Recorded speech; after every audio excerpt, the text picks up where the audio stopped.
Hello बच्चों, welcome back to our YouTube channel maths by D K sir. So बच्चों कैसे हैं आप सब। आई होप आप लोग अच्छे होंगे, पढ़ाई ज़रूर कर रहे होंगे। तो इसी तरीके से पढ़ते रहिए बच्चों। स्टार्ट करते हैं आज की क्लास। बच्चों जैसा कि हम लोग लास्ट क्लास में एक्सरसाइज 1.5 के क्वेश्चन नंबर 1 को हमने सॉल्व कर लिया था। आज की क्लास में हम लोग आगे के क्वेश्चंस को सॉल्व करेंगे। तो स्टार्ट करते हैं क्वेश्चन नंबर 2 के साथ। जैसा कि क्वेश्चन नंबर 2 आपके स्क्रीन पे दिख रहा है बच्चों। देखिए इस क्वेश्चन में क्या दिया है बच्चों, आपको करना क्या है, simplify each of the following expressions, यानी कुछ एक्सप्रेशंस दे रखे हैं उनको आपको सॉल्व करना है।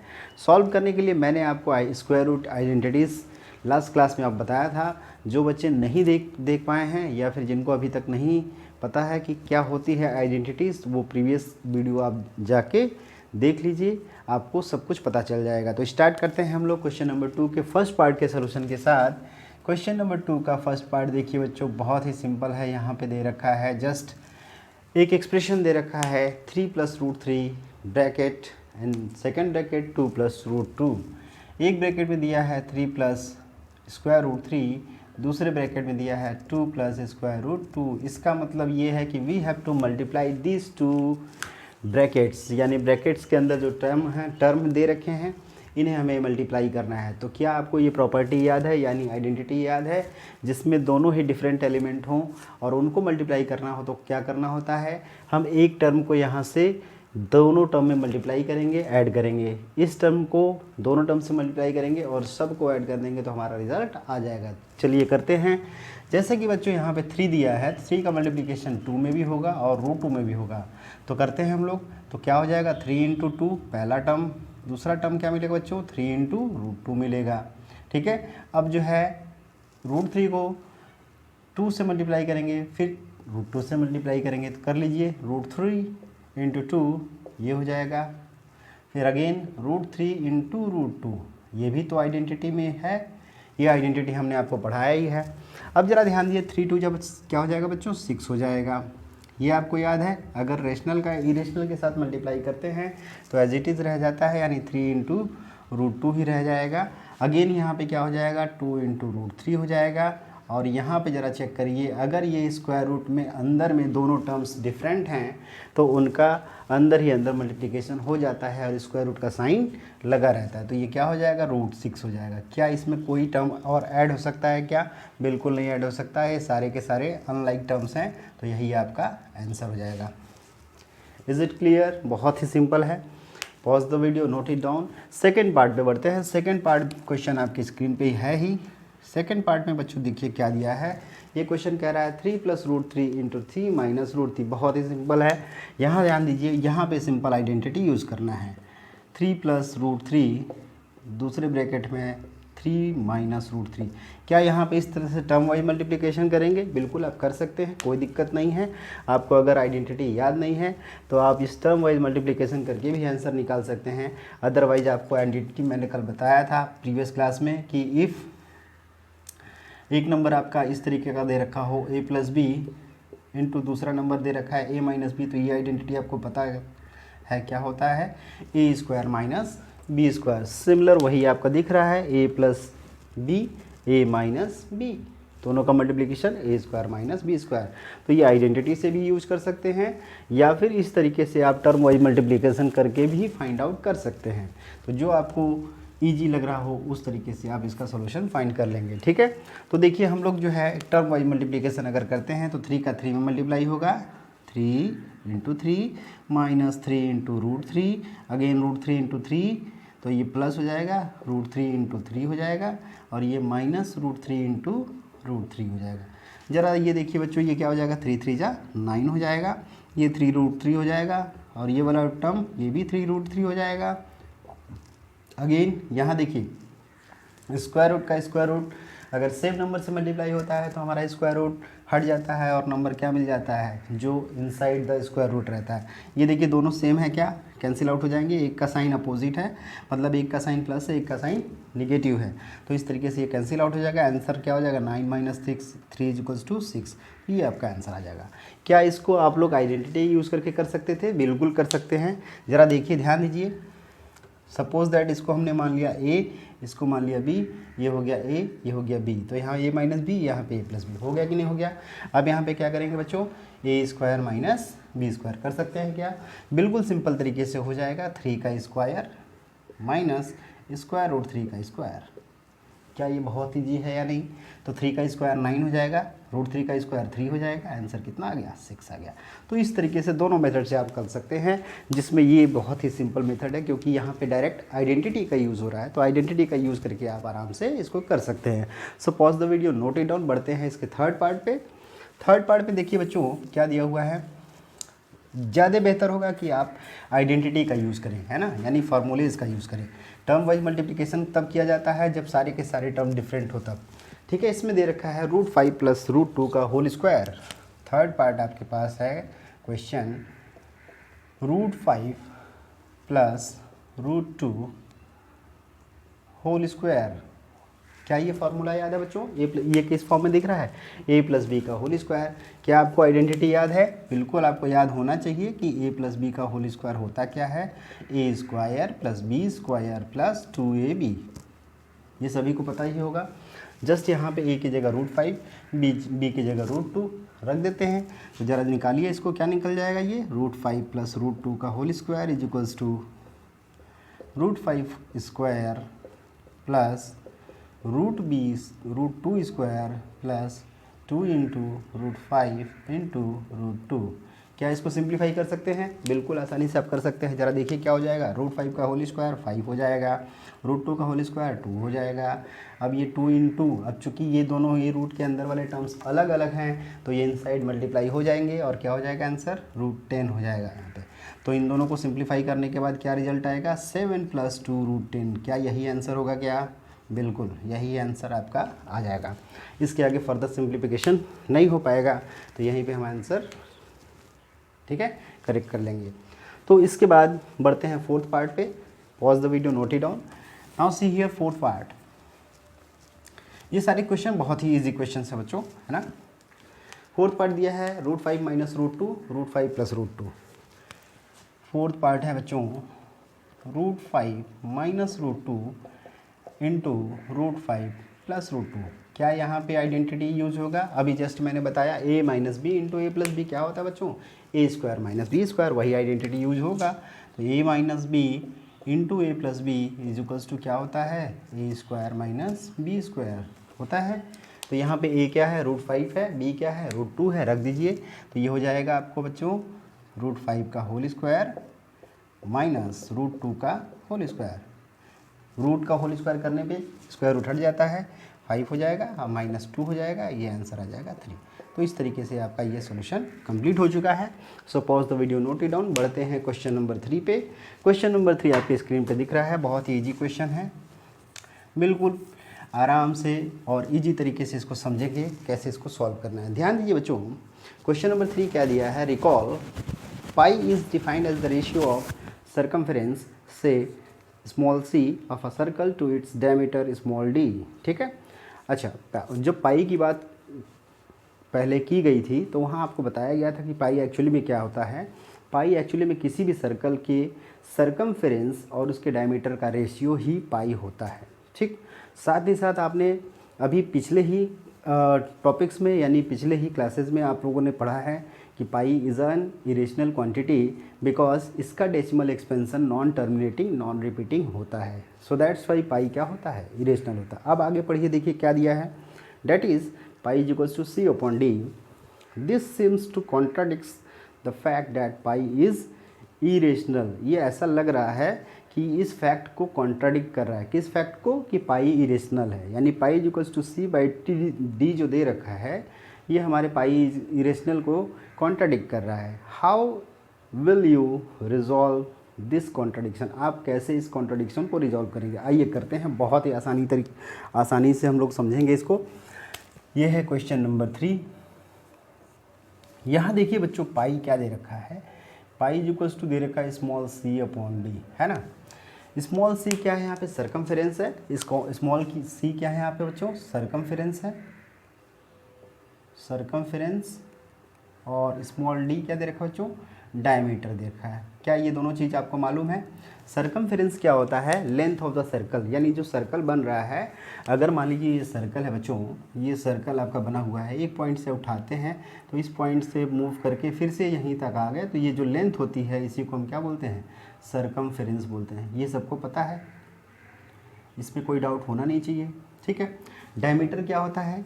द लॉन्गेस्ट कॉर्ड, यानी कि ऐसा रेडियस जो कि सेंटर से पास कर रहा हो, या simply longest chord is known as diameter. तो ये लेंथ जो होती है डायमीटर कहलाता है, और सर्कल की लेंथ क्या होती है?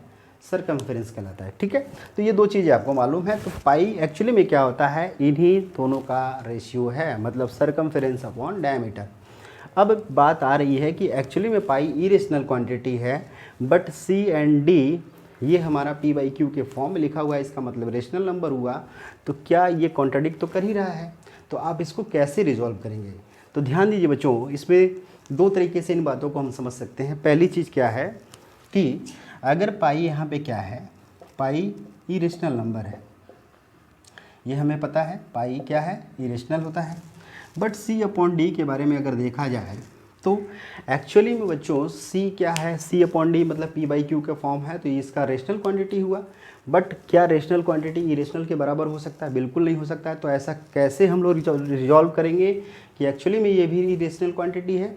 ये इसलिए है कि मान लीजिए एक सर्कल दे रखा है बच्चों, ठीक है, एक सर्कल दे रखा है। तो डायमीटर तो आप मेजर कर सकते हैं, जो फिक्स वैल्यू आप फाइंड आउट कर सकते हैं। सपोज दैट कोई भी सर्कल है, तो आप कहते हैं कि 1 सेंटीमीटर रेडियस का सर्कल, 2 सेंटीमीटर रेडियस का सर्कल, तो क्या डायमीटर आप मेजर कर सकते हैं फिक्स वैल्यू? यानी ये 1 सेंटीमीटर रेडियस है तो डायमीटर कितना हो जाएगा? 2 सेंटीमीटर। 2 सेंटीमीटर रेडियस है तो डायमीटर कितना हो जाएगा? 4 सेंटीमीटर।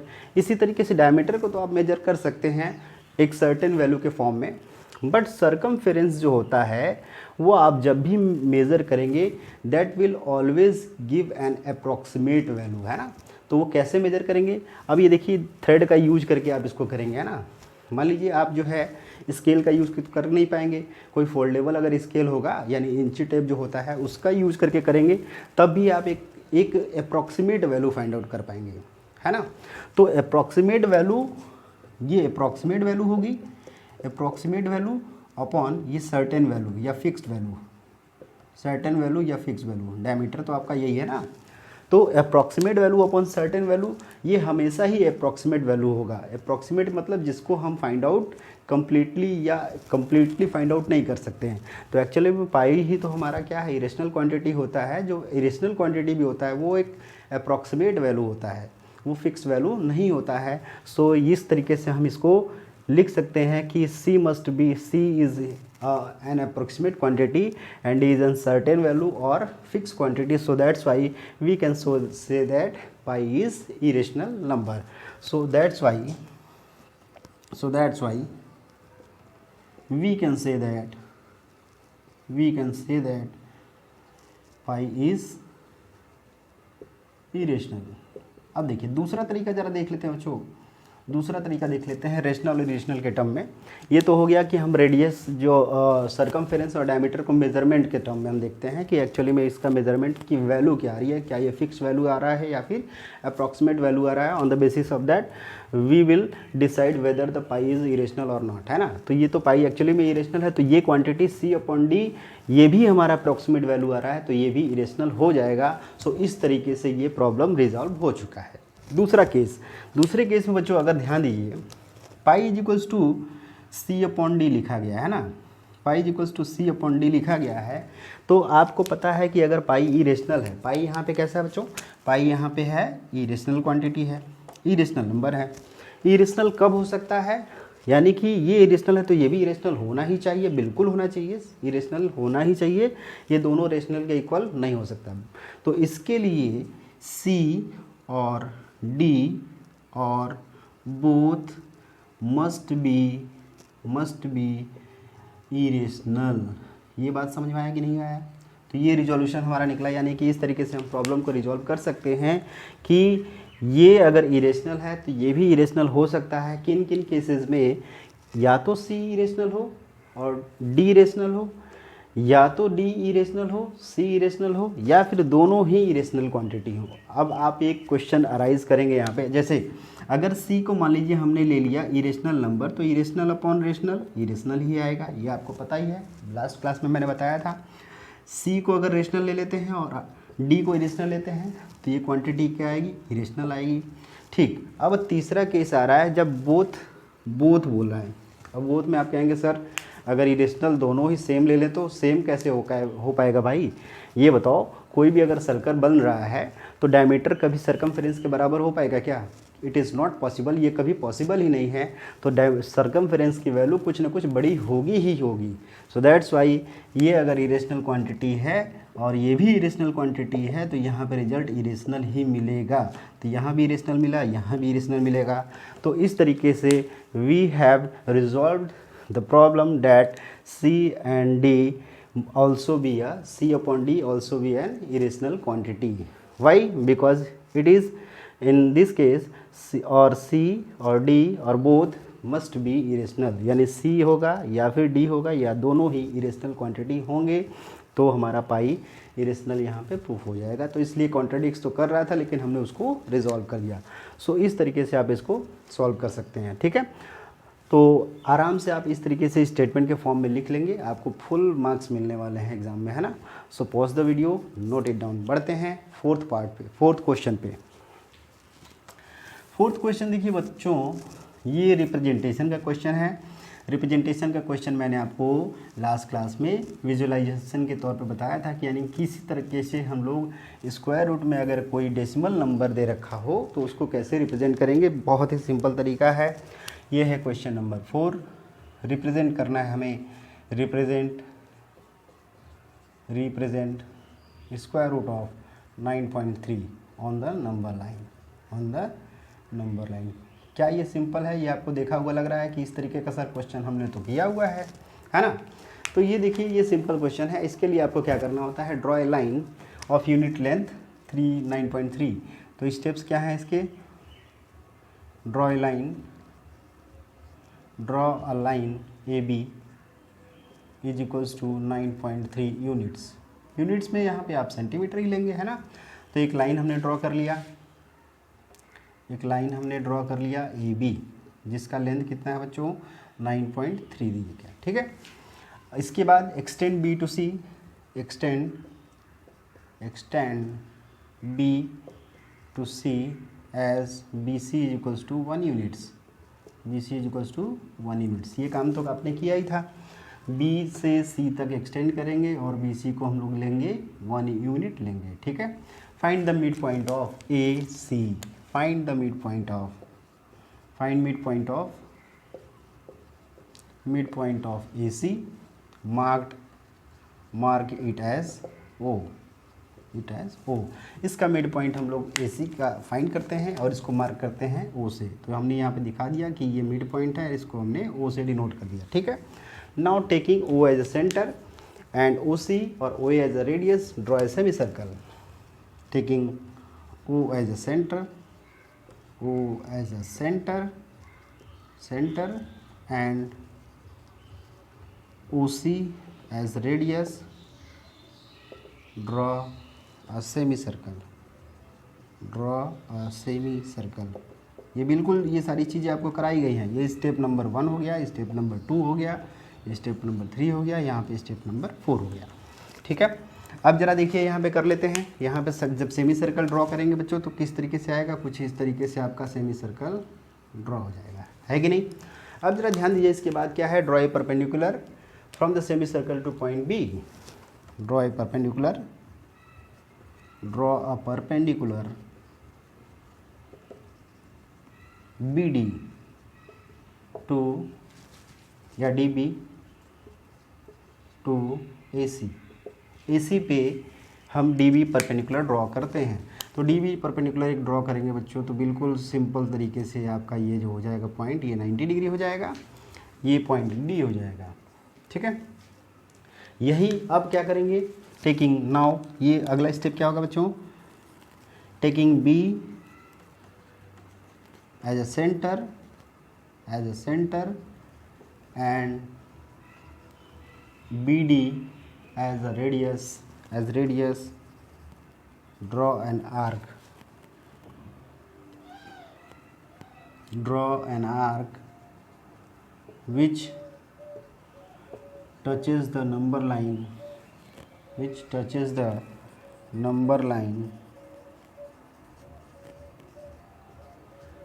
on E है ना। एक पॉइंट अब इसको लिख लेते हैं। अब देखिए कैसे कर रहे हैं, यहाँ पे एक एक्सटेंड कर लेते हैं हम लोग इसको, ठीक है, इस लाइन को एक्सटेंड कर लिया। अब ध्यान दीजिए, इसको बी को सेंटर लेना है और बी डी को आर्क लेना है, इस तरीके से ड्रॉ करना है। तो कुछ इस तरीके से आपका आएगा, मतलब कुछ यहाँ से आर्क जब ड्रॉ करेंगे बच्चों तो ये पॉइंट ई पे यहाँ पे इंटरसेक्ट करेगा या फिर टच करेगा या फिर इंटरसेक्ट, दोनों चीज़ें बोल सकते हैं, क्योंकि वही तरह कर देंगे तो टच कर रहा है, आगे बढ़ा देंगे तो इंटरसेक्ट कर जाएगा।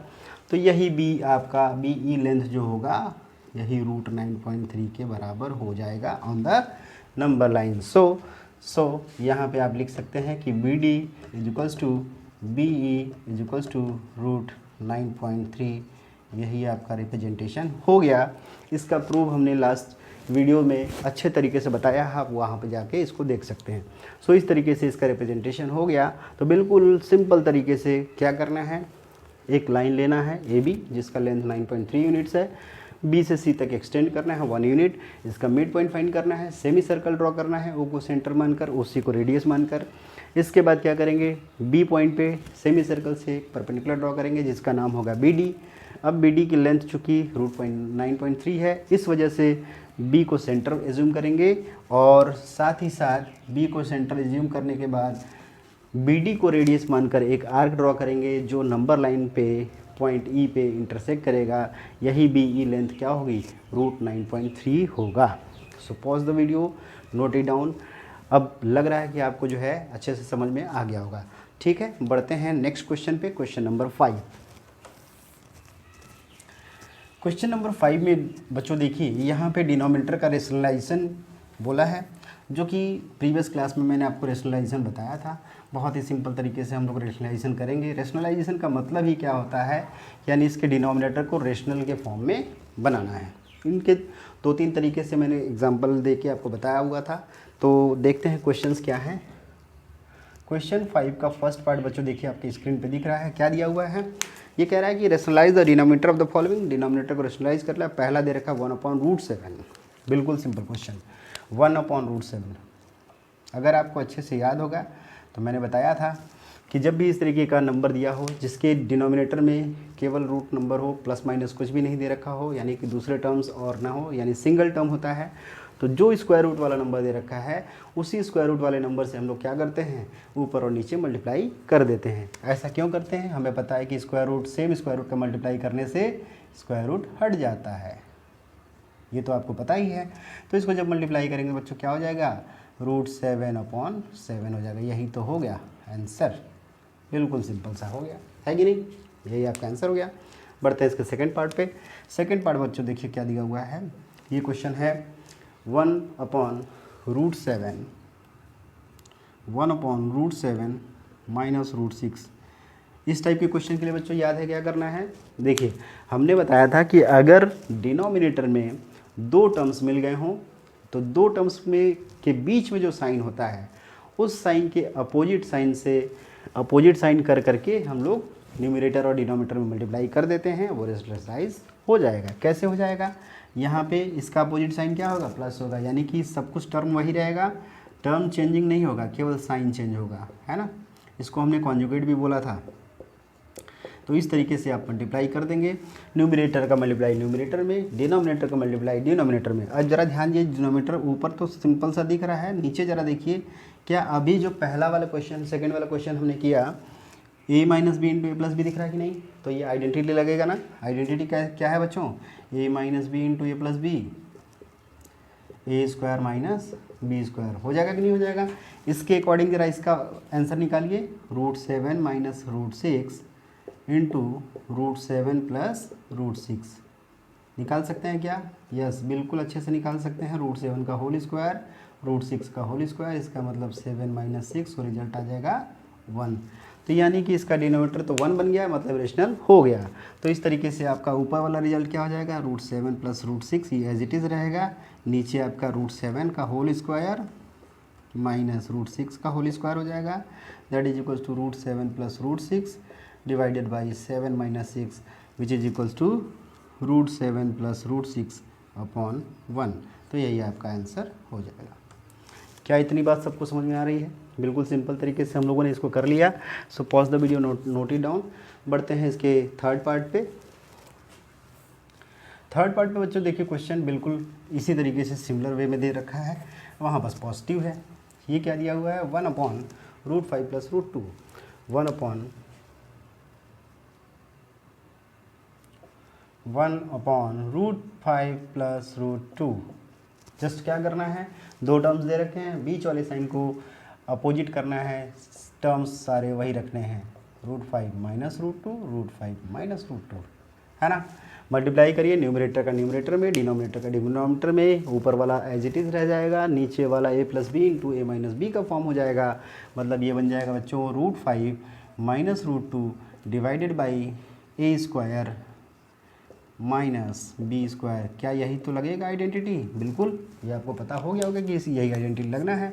तो बच्चों ये क्या हो जाएगा, ध्यान दीजिए, ये आपका बन जाएगा √5 minus √2 divided by 5 minus 2 which is equals to √5 minus √2 divided by 3। क्या यही आंसर होगा? क्या बिल्कुल यही आंसर आपका हो जाएगा। ठीक है, so pause the video, note it down. बढ़ते हैं इसके लास्ट पार्ट यानी फोर्थ पे। फोर्थ भी बहुत ही सिंपल क्वेश्चन है। ये दिया हुआ है बच्चों 1/√7 माइनस 2। अब यहाँ देखिए एक इरेशनल दे रखा है, एक रेशनल दे रखा है, कोई फ़र्क नहीं पड़ता है, एक क्वांटिटी रेशनल हो या दोनों क्वांटिटी इरेशनल हो, वो उससे कोई अंतर नहीं है। आपको जस्ट क्या करना है, जब दो क्वांटिटी दे रखी हो तो तुरंत आप क्या करिए, दो क्वांटिटी सेम आप रखेंगे, उनके बीच का साइन अपोजिट करके ऊपर नीचे मल्टीप्लाई कर देंगे। कर दीजिए ज़रा बच्चों, क्या हो जाएगा, √7 प्लस √2 डिवाइडेड बाई √7 प्लस √2। ऊपर का मल्टीप्लिकेशन एज इट इज़ रहेगा क्योंकि 1 से मल्टीप्लाई हो रहा है, तो ये हो जाएगा √7 प्लस √2। और नीचे जरा देखिए आइडेंटिटी लगेगा, a minus B into A plus B, A minus B into sorry √2 नहीं है 2 है, a minus B into A plus B, identity क्या होगा, a² माइनस b²। तो ये हो जाएगा बच्चों √7 का होल स्क्वायर माइनस 2 का होल स्क्वायर। तो रिजल्ट क्या आएगा जब बच्चों, ज़रा ध्यान दीजिए, √7 plus 2 divided by 7 minus 4, so it is equals to √7 plus 2 upon 3। यही आंसर होगा क्या? बिल्कुल। इसको चाहे तो आप सेपरेट भी कर सकते हैं, √7/3 प्लस 2/3 भी लिख सकते हैं। ठीक है, ऐसे भी अगर लिखते हैं तो आपका आंसर सही है। तो इस तरीके से बहुत ही सिंपल एक्सरसाइज ये था, जो कि बेस्ड था रेशनलाइजेशन पे, विजुलाइजेशन या रिप्रेजेंटेशन पे, सिंप्लीफिकेशन पे, जो हम लोग सारे क्वेश्चंस को कर लिए हैं। ये बहुत ही सिंपल एक्सरसाइज रहा है, इसको हम लोग अच्छे तरीके से सॉल्व कर चुके हैं। नेक्स्ट वाले टॉपिक में बच्चों हम लोग एक्सपोनेंट्स के बारे में पढ़ेंगे। हम लोग उनके लॉस को पढ़ेंगे, उस पे बेस्ड क्वेश्चन को सॉल्व करेंगे। तो आज के लिए हम लोग यहीं पे क्लास फिनिश करते हैं। अगर हमारी क्लासेस अच्छी लग रही हैं बच्चों, सारी चीज़ें, सारे डाउट्स आपको क्लियर हो रहे हैं, सारे प्रॉब्लम्स के सलूशन अच्छे से आपको समझ में आ रहे हैं, तो हमारे वीडियोज़ को लाइक करिए, चैनल को हमारे सब्सक्राइब करिए और शेयर करिए अपने फ्रेंड्स के बीच में। Okay, so thank you everyone.